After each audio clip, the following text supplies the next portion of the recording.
Assalamualaikum warahmatullahi wabarakatuh. Untuk perkenalkan, nama saya Ernest Putra dengan NIM 103320010. Nah, dalam kesempatan video kali ini saya akan membahas tentang pembibitan pre-nursery pada tanaman kelapa sawit. Video ini adalah untuk memenuhi tugas dari mata kuliah Agribisnis Perkebunan kelas 7B, dan di sini akan saya bahas itu tentang pre-nursery, mulai dari pembibitan awal sampai ke perawatan bibit. Nah, pre-nursery atau pembibitan awal adalah tahap awal pembibitan yang dimulai dari biji kelapa sawit atau kecambah hingga bibit mencapai ukuran tertentu. Proses ini umumnya berlangsung selama 3-4 bulan. Tahapan pre-nursery itu mulai dari yang pertama, yaitu biji berkecambah. Biji kelapa sawit yang sudah berkecambah atau hasil dari proses perkecambahan ditanam di polybag kecil yang berukuran sekitar 12 kali 23 cm. Untuk media tanam yang digunakan biasanya terdiri dari campuran tanah pasir dan pupuk organik. Drainase harus baik agar bibit tidak tergenang air. Pemeliharaan untuk penyiramannya itu, bibit disiram secara teratur, biasanya 2 kali sehari untuk menjaga kelembapan,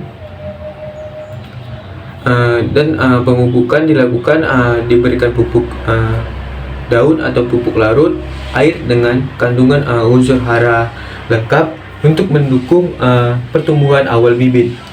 Untuk penyiangan, gulma di sekitar bibit harus dibersihkan agar tidak mengganggu pertumbuhan.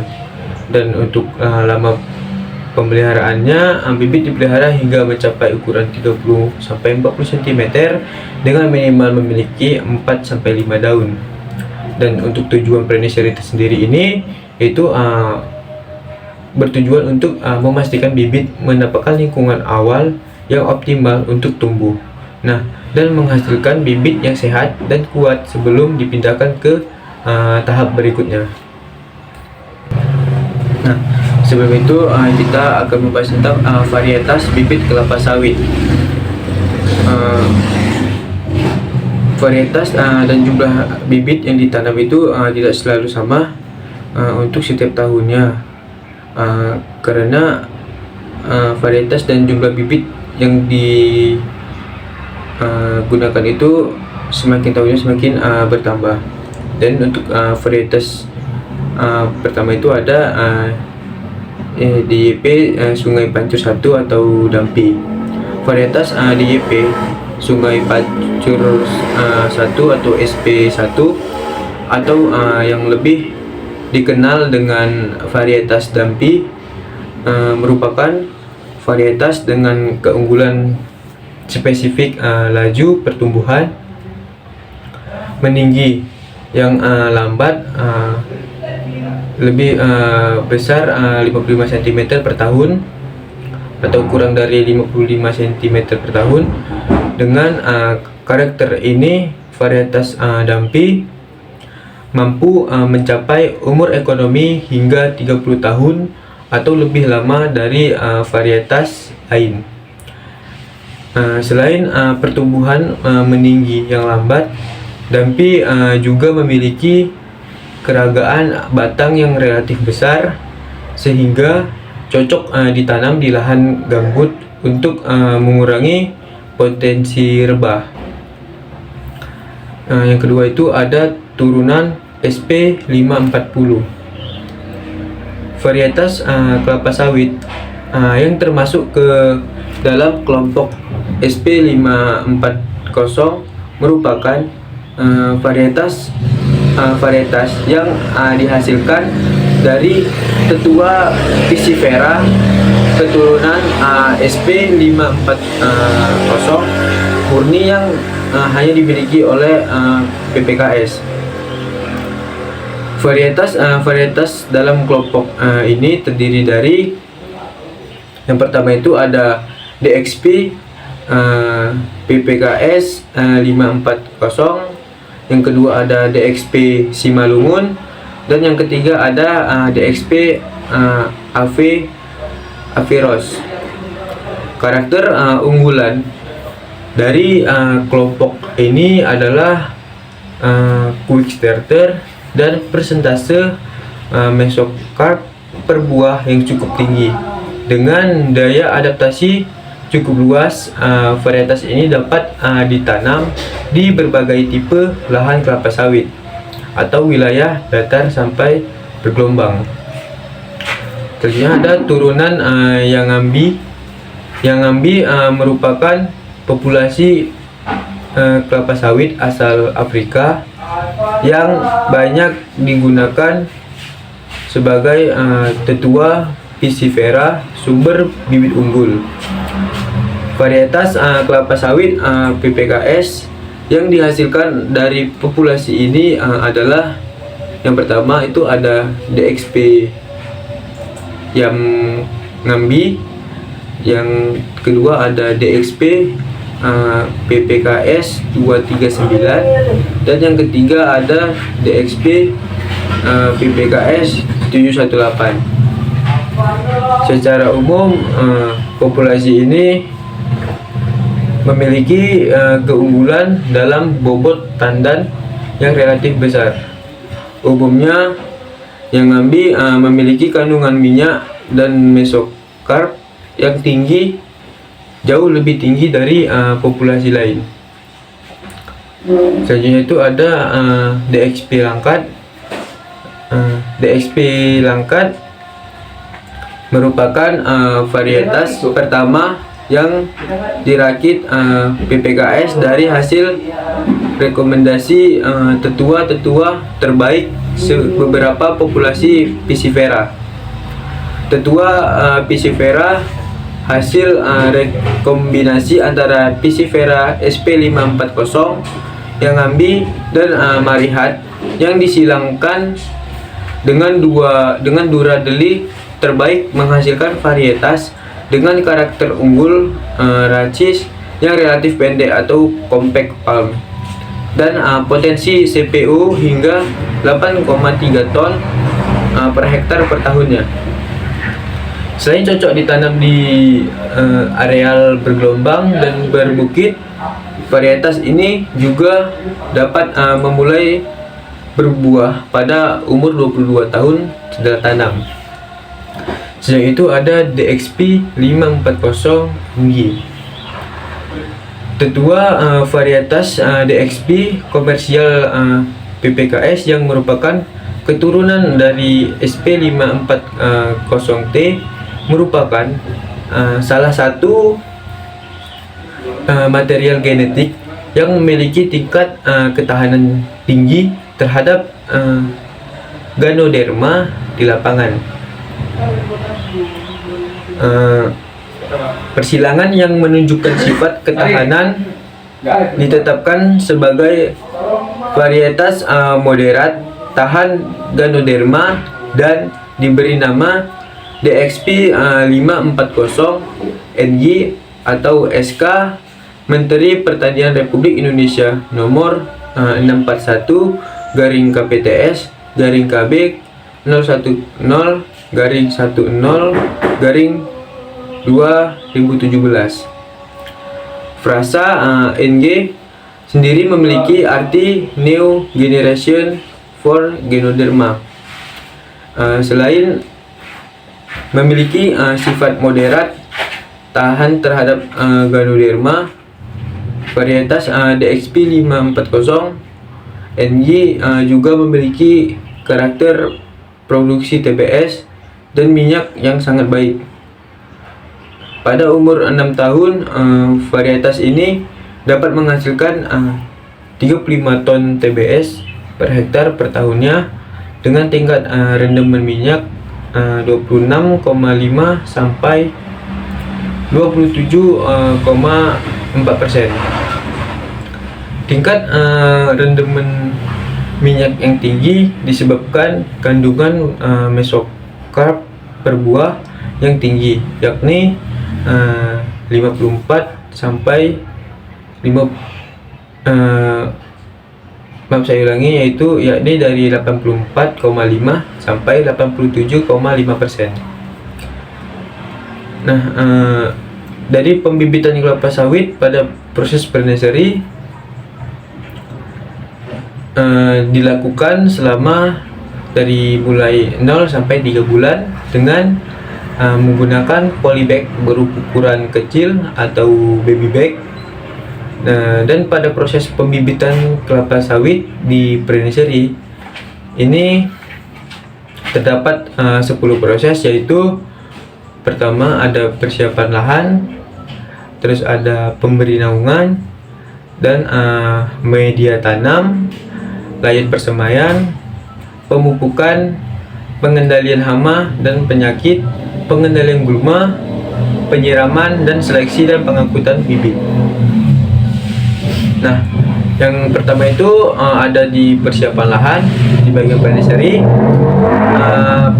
Persiapan lahan dilakukan untuk menentukan lahan pembibitan dengan memperhatikan kondisi lahan.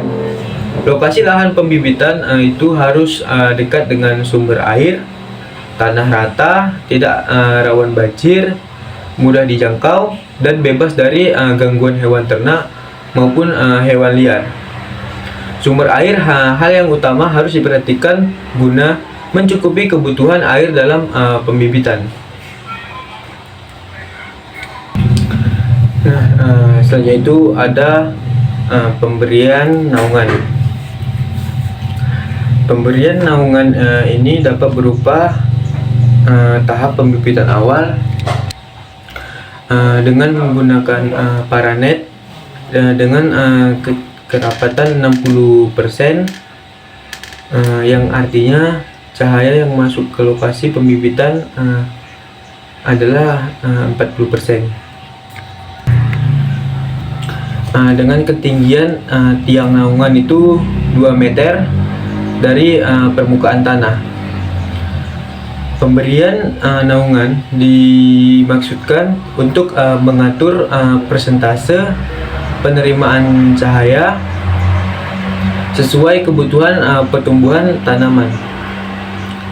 Naungan yang relatif rapat dapat menciptakan kondisi iklim mikro yang cenderung terjaga dengan baik, sehingga dapat meningkatkan pertumbuhan bibit pada intensitas cahaya yang relatif sedikit.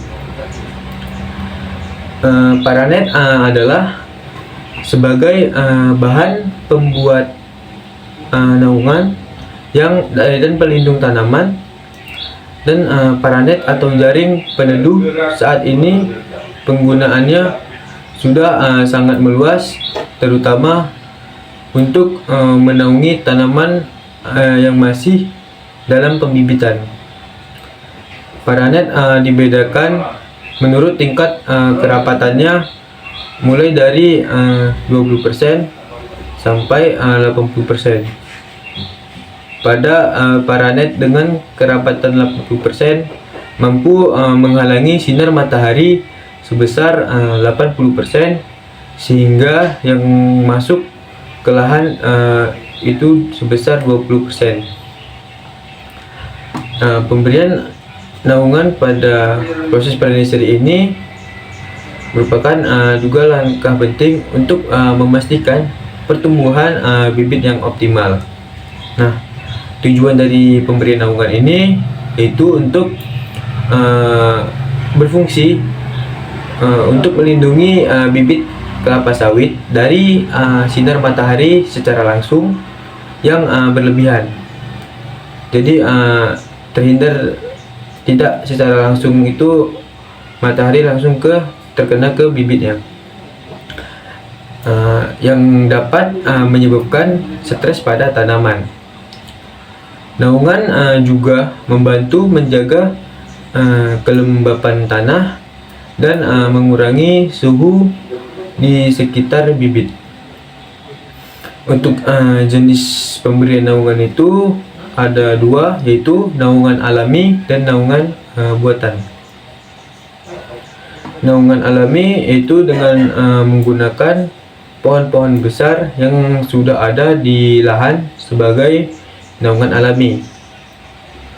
Pohon-pohon ini tidak hanya untuk melindungi bibit, tetapi juga untuk berkontribusi pada biodiversitas. Dan ada naungan buatan menggunakan bahan seperti jaring naungan, terpal atau daun untuk membuat struktur naungan. Naungan buatan dapat disesuaikan tinggi dan kepadatannya agar optimal untuk pertumbuhan bibit. Untuk desain naungannya itu, ketinggian naungan pastikan bahwa naungan tidak terlalu rendah sehingga menghalangi pertumbuhan tanaman. Dan ketinggian yang ideal biasanya antara 2 hingga 4 meter di atas permukaan tanah. Dan untuk kepadatan naungan itu, naungan itu harus cukup padat untuk mengurangi intensitas sinar matahari, tetapi tidak begitu padat sehingga menghalangi sirkulasi udara. Dan pemeliharaan rutin pada terstruktur naungan untuk memastikan tidak ada kerusakan yang dapat mengurangi efektivitasnya. Untuk penyesuaiannya, sesuaikan posisi atau jenis naungan sesuai dengan pertumbuhan tanaman dan perubahan musim. Manfaat naungan untuk bibit kelapa sawit yaitu pertama itu untuk mengurangi stres lingkungan, yang naungan membantu mengurangi dampak dari suhu ekstrim sehingga bibit dapat tumbuh dengan lebih baik. Dan yang kedua itu untuk meningkatkan kelembapan tanah. Dengan adanya naungan, kelembapan tanah lebih terjaga, yang sangat penting untuk pertumbuhan akar. Yang ketiga itu mencegah pertumbuhan gulma. Naungan dapat mengurangi pertumbuhan gulma yang bersaing dengan bibit untuk mendapatkan cahaya dan nutrisi. Selanjutnya itu ada media tanam. Media tanam adalah wadah atau tempat yang digunakan untuk menumbuhkan tanaman. Tempat akar atau bakal akar akan tumbuh dan berkembang. Dan pada tahap ini media tanam yang digunakan yaitu menggunakan baby bag berukuran 22 kali 14 cm dengan tebal 0,07 mm.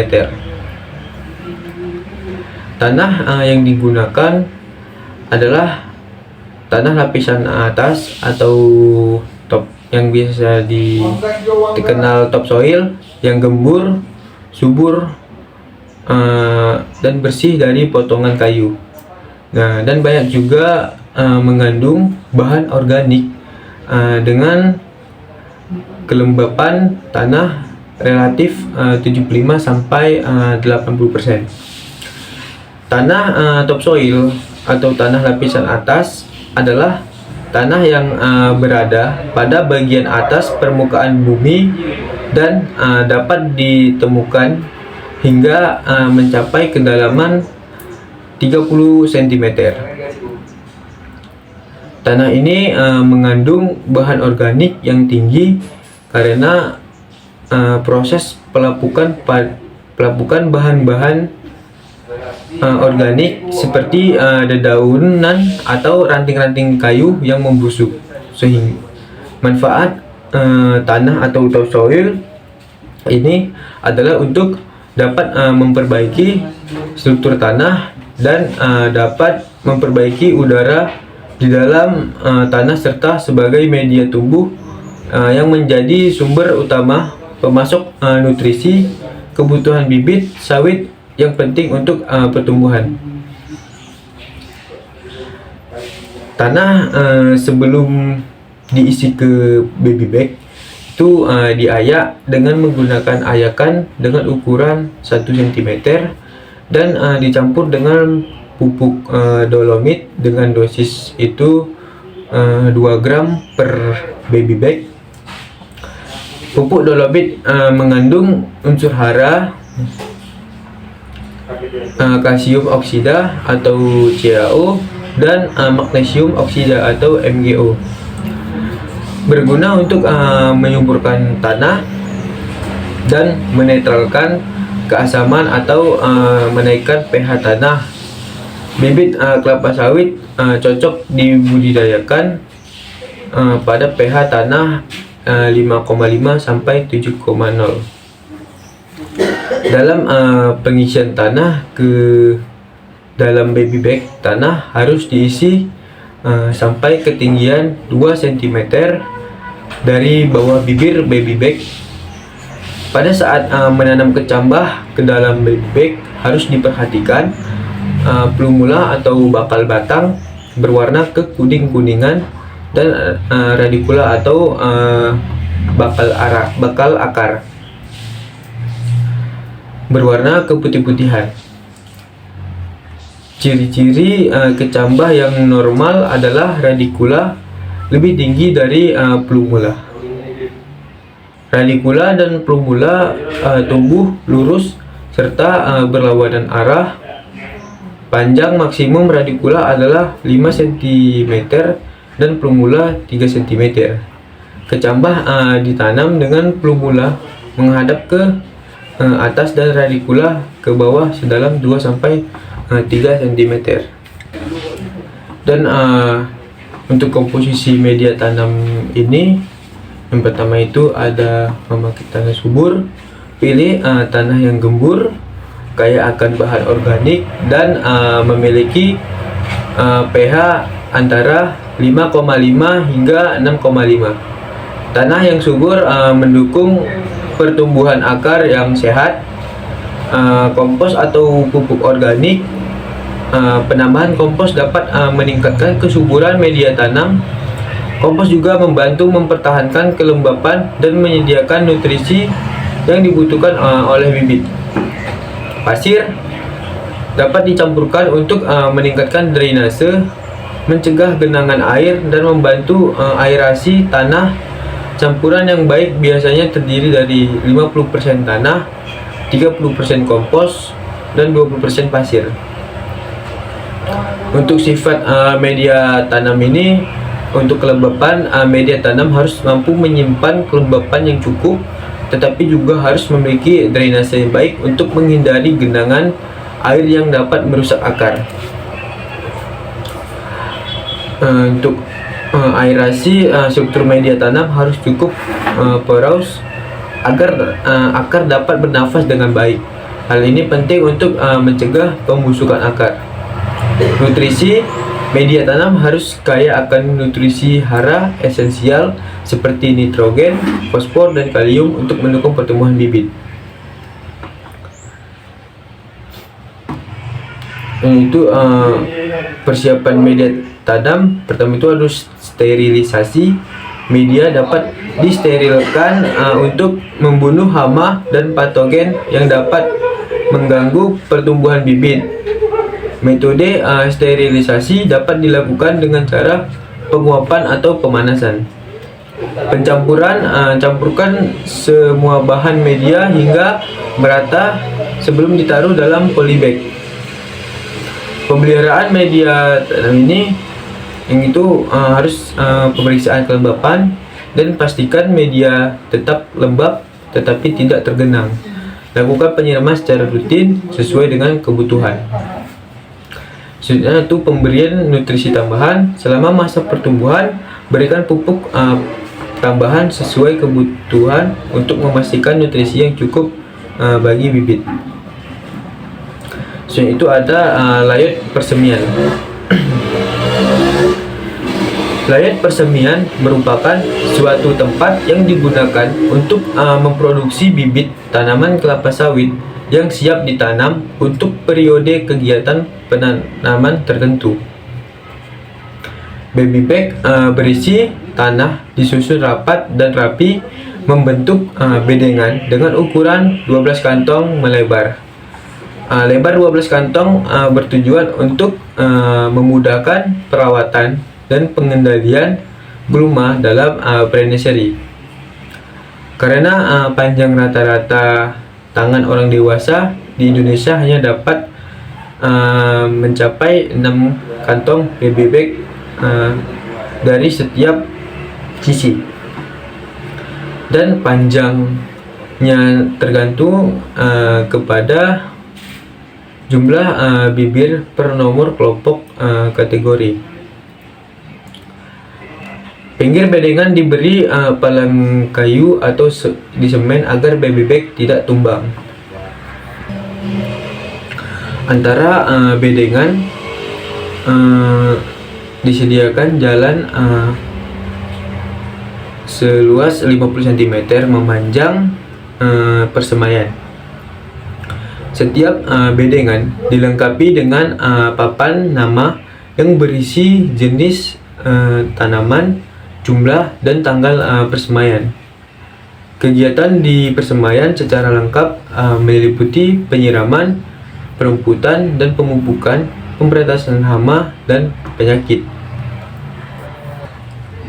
Dan untuk pemilihan lokasi persemaian itu, yang pertama itu harus aksesibilitas. Pilih lokasi yang mudah dijangkau untuk memudahkan aktivitas harian seperti penyiraman, pemupukan, dan pengendalian gulma, hama, dan penyakit. Harus ada pencahayaan. Pastikan lokasi mendapatkan sinar matahari yang cukup, tetapi juga mempertimbangkan penggunaan naungan untuk melindungi bibit dari sinar matahari yang berlebihan.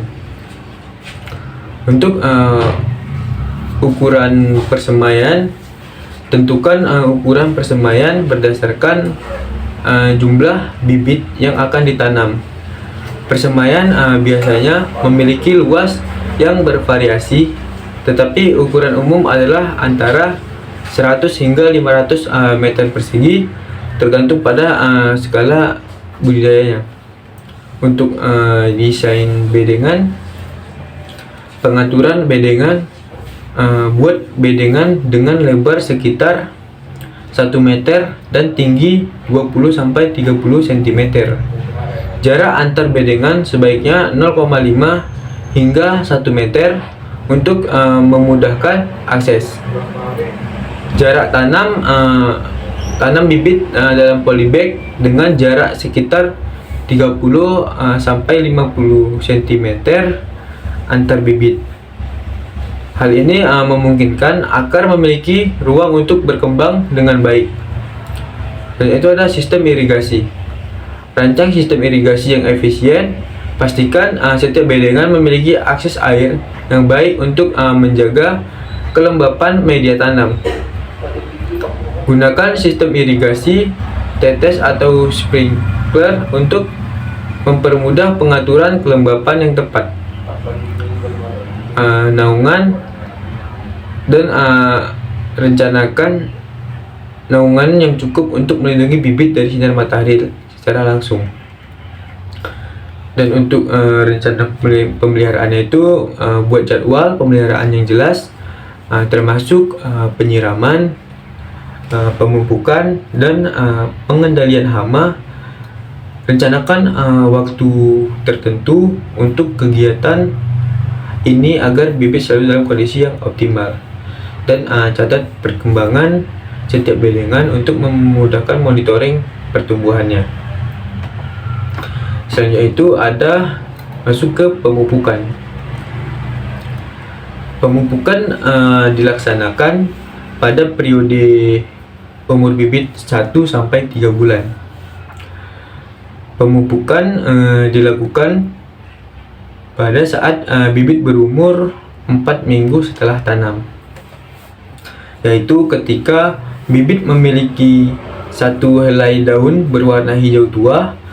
Standar pupuk yang diberikan di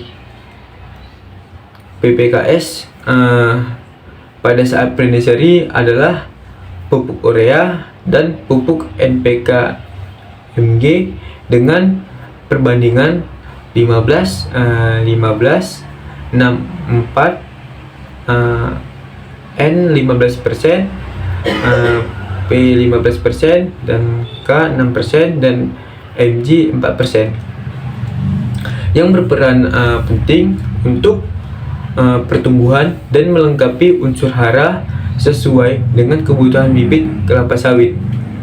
Kandungan unsur hara yang tergantung di dalam NPK Mg dan urea adalah sebagai berikut. Yang pertama itu ada nitrogen.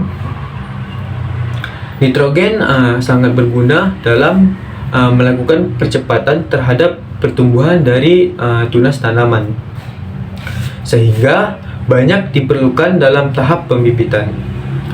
Pertumbuhan daun yang terjadi dalam fase vegetatif juga membutuhkan asupan unsur hara yang satu ini.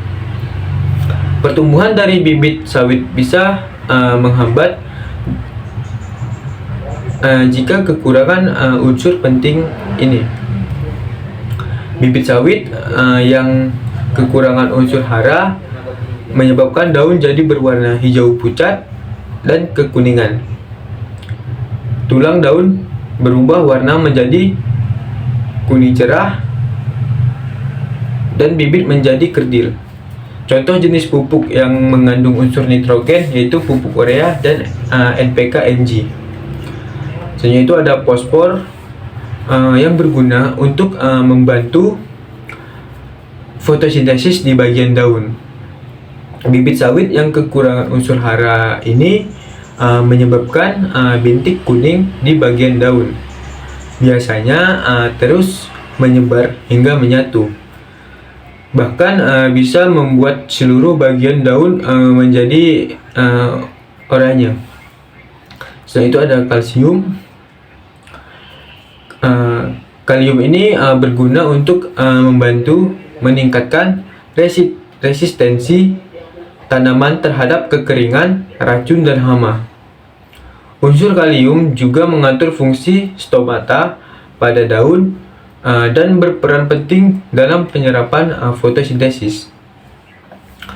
Bibit sawit yang kekurangan unsur hara ini menyebabkan daun seperti terbakar dan akhirnya gugur. Magnesium atau Mg yang berguna untuk proses pembentukan klorofil dan mengendalikan tingkat keasaman dalam sel. Bibit sawit yang kekurangan unsur hara ini menyebabkan ujung daun berwarna kekuning-kuningan ketika terkena sinar matahari. Semakin lama, daun-daun tersebut bisa berubah menjadi warna coklat, bahkan bisa sampai kering. Cara aplikasi pupuk selalu dalam bentuk liquid atau cairan dengan cara menyiram larutan pupuk ke tanah dalam kantong. Pengaplikasian pupuk tidak boleh diaplikasikan dalam bentuk granular atau butiran karena dapat menyebabkan kerugian dengan efek kontak atau terbakar pada tanaman. Dan untuk jadwal pemupukannya itu di 1 minggu setelah tanam itu, untuk cara aplikasi itu disiram itu hanya menggunakan air, dan minggu kedua juga menggunakan air sebanyak 1 liter, dan minggu ketiga itu hanya menggunakan air 1 liter. Dan pada minggu keempat setelah tanam itu untuk cara aplikasinya itu ya disiram dan menggunakan pupuk urea yaitu sebanyak 50 gram, dan airnya itu 20 liter. Dan pada minggu kelima itu menggunakan pupuk NPK NG dengan air 20 liter, dan minggu ke-6 menggunakan pupuk urea dengan air 20 liter, dan minggu ke-7 menggunakan pupuk NPK MG 50 liter 50 gram dan air itu 20 liter. Nah, pada MST 4, 6, 7 dan 8 tadi, baik pada pupuk NPK MG atau urea diberikan sebanyak 50 gram yang dilarutkan pada dalam 20 liter air. Setelah itu masuk ke pengendalian hama dan penyakit. Pengendalian hama dan penyakit pada pre-nursery dilakukan setiap 1 minggu sekali dengan menggunakan insektisida dan fungisida. Insektisida yang digunakan dengan merek dagang Santador berfungsi untuk membasmi hama. Hama yang menyerang bibit pre-nursery antara lain yaitu seperti belalang, orites, dan ulat kantong jenis MC atau Mahasena corbeti. Sedangkan fungisida yang digunakan dengan merek dagang Amistartop dan skor 250 cc berfungsi untuk membasmi jamur yang sering muncul pada tahapan pre-nursery. Ini adalah bercak pada daun atau Culfularia sp. Dosis yang diberikan baik pada insektisida dan fungisida dengan merek dagang Santador, Amistartop dan skor 250 EC diberikan sebanyak 100 C dan dalam 15 liter air. Masing-masing baby bag mendapatkan 2 cc untuk satu kali pengendalian hama dan penyakit yang diaplikasikan dengan cara penyemprotan.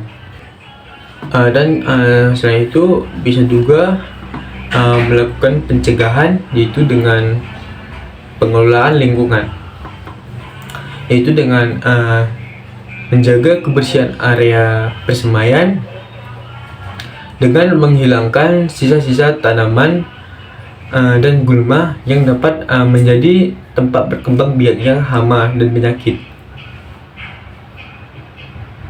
Dan pastikan sirkulasi udara yang baik dan pencahayaan yang cukup untuk mengurangi kelembapan yang mendukung perkembangan hama.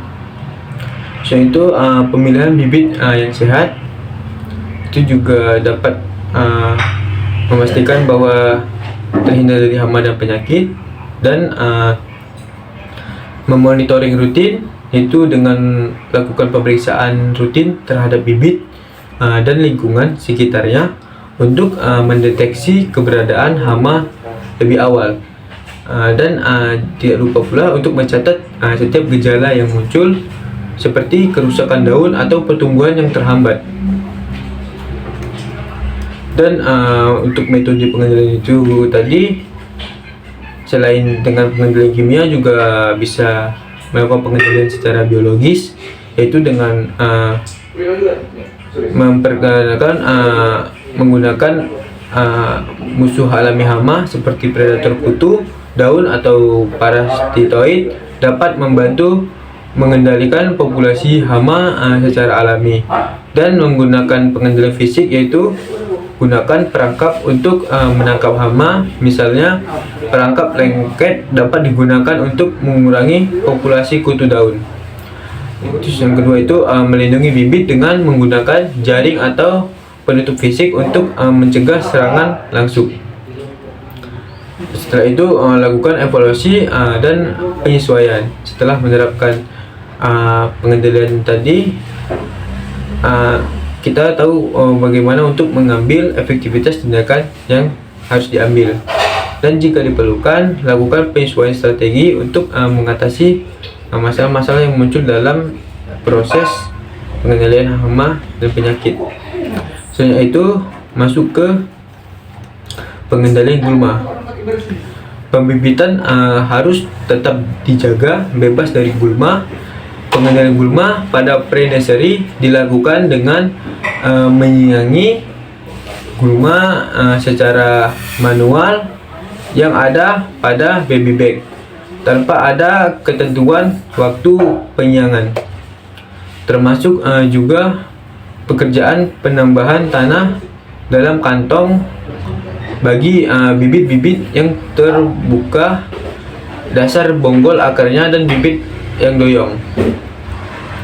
Dan penyiraman di pre-nursery dilakukan 2 kali sehari, yaitu pada pagi dan sore hari dengan volume air 1 liter per baby bag atau hingga tanah menjadi jenuh. Penyiraman pada pagi hari dimulai pada pukul 7 sampai 8 WIB dengan volume air 500 ml per baby bag. Sedangkan pada penyiraman sore hari dilakukan pada pukul 16.00 sampai 17.00 waktu Indonesia Barat dengan volume air 500 ml per baby bag. Penyiraman di pre-nursery secara manual dengan menggunakan selang dan gembur air. Penyiraman pada siang hari tidak dilaksanakan karena pada siang hari proses penguapan tanaman sangat tinggi. Air yang cepat menguap akan membuat komponen mineral atau zat terlarut lainnya yang sebelumnya terkandung di dalam air siraman akan tertinggal di permukaan daun atau bagian tanaman lainnya. Hal ini tidak baik bagi tanaman dan dapat membuat tanaman mati. Jika sore hari hujan dengan curah hujan lebih dari 10 ml, maka di pagi hari tidak perlu dilakukan penyiraman. Yaitu ada seleksi. Seleksi bibit dimaksudkan untuk mengidentifikasi dan mengeliminasi bibit yang abnormal ataupun bibit yang terkena penyakit dan mempertahankan bibit yang benar-benar sehat, normal dan bermutu baik. Seleksi di pre-nursery dilakukan dengan 2 tahapan, yaitu pada tahap 1 umur 6-8 minggu dilakukan seleksi bibit abnormal seperti 2 bibit yang tumbuh dalam 1 polybag, dalam 1 baby bag, dan bibit yang terkena penyakit seperti bercak coklat pada daun dan daun dengan strip kuning atau si merah di tahap 2 sesaat sebelum dipindahkan ke polybag atau umur 3 bulan. Dilakukan seleksi bibit abnormal seperti bibit kecil atau bibit tanaman yang mengalami pertumbuhan lebih rendah atau pendek dari standar usianya, bibit tegak atau bibit jantan, 2 bibit yang tumbuh dalam 1 baby bag, dan bibit yang terkena penyakit seperti bercak coklat pada daun dan daun dengan strip kuning atau si merah. Hasil dari seleksi bibit yang abnormal akan dimusnahkan kecuali bibit yang tumbuh dengan 1 baby bag. Bibit tersebut akan dilakukan pengendalian dengan cara memisahkan bibit dan memindahkannya ke masing-masing baby bag yang baru. Hasil seleksi bibit yang terkena penyakit akan dipindahkan ke karantina untuk dilakukan perawatan secara intensif. Jika bibit tidak sembuh, maka bibit akan dibuang dan dibakar. Tujuannya untuk memusnahkan dari penyakit yang tidak baik seperti jamur. Dan yang terakhir yaitu pengangkutan bibit. Bibit yang lolos seleksi selanjutnya dipindahkan ke lokasi main nursery atau tempat pembibitan utama. Pengangkutan bibit pre-nursery menggunakan mobil pickup dengan mobil merek L300 yang bisa memuat 200 sampai 250 bibit sekali angkut. Dan pengangkutan bibit dilakukan secara hati-hati agar bibit sampai ke lokasi main nursery tanpa mengalami kerusakan. Baik, mungkin itu tadi bukan rangkaian proses dari pembibitan pre-nursery kelapa sawit. Untuk itu, apabila ada kekurangan, saya mohon maaf dan saya akhiri mengucapkan Assalamualaikum warahmatullahi wabarakatuh.